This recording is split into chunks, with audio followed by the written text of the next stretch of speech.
નમસ્કાર, Gujarat opinion news ચેનલમાં હું છું આપની સાથે રોશની ઠાકોર।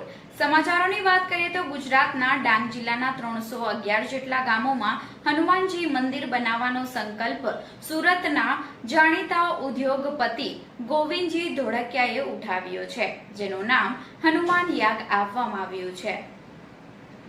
સુરતના જાણીતા ઉદ્યોગપતિ અને ગોવિંદભાઈ ધોળકિયાએ ડાંગ જિલ્લાના 311 ગામોમાં મંદિર નિર્માણનો સંકલ્પ લીધો છે, જે પૈકી 121 મંદિર તૈયાર થઈ ગયા છે।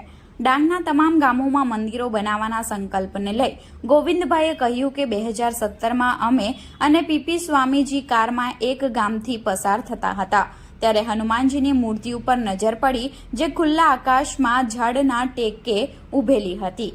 આ મૂર્તિને જોઈને મેં કહ્યું કે સ્વામીજી, આપણા ભગવાન આ રીતે દેખાય તે આપણી સંસ્કૃતિને યોગ્ય ગણાય?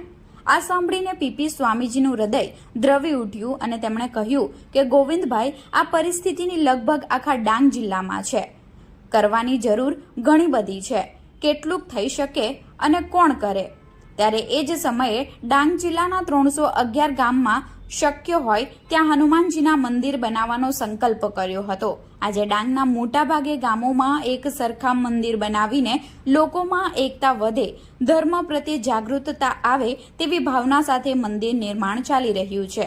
આ મંદિરોમાં આજરોજ તબક્કાવાર 121 મંદિરોનું લોકાર્પણ ગોવિંદભાઈ ધોળકિયા અને દાતાઓ તેમજ સંતોની ઉપસ્થિતિમાં આજે કાર્યક્રમ સંપન્ન થયો હતો। ભગવાનની કૃપાથી આજે ડાંગ આહવામાં 10 મંદિરોનું લોકાર્પણ થયું। આ મંદિરની શ્રૃંખલા આપ સૌ જાણીએ છીએ કે ડાંગ આહવામાં સારી રીતે ચાલી રહી છે। કોણે કરી? તો એ હનુમાનજી મહારાજે જ યોજના કરી, અમોને સંકલ્પ થયો, અમે આખા સમાજને સાથે જોડ્યો અને આખું ડાંગના જે પ્રજાજનો છે, નાગરિકો એ સાથે જોડાઈ ગયા અને આજે આપણને એ દ્રશ્યમાન થાય છે કે જે લોકો મંદિરો બનાવવામાં દાતા બન્યા છે એ લોકો બહુ ખુશખુશાલ છે।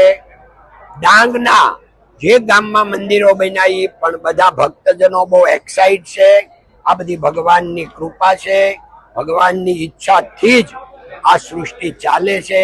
એની ઈચ્છા મુજબ જ આપણે આજે પણ અહીંયા આવ્યા છીએ, આવી શક્યા છીએ। એ બદલ ઈશ્વરની ખૂબ ખૂબ આભાર, ધન્યવાદ। જય હિન્દ, જય ભારત, નમસ્તે।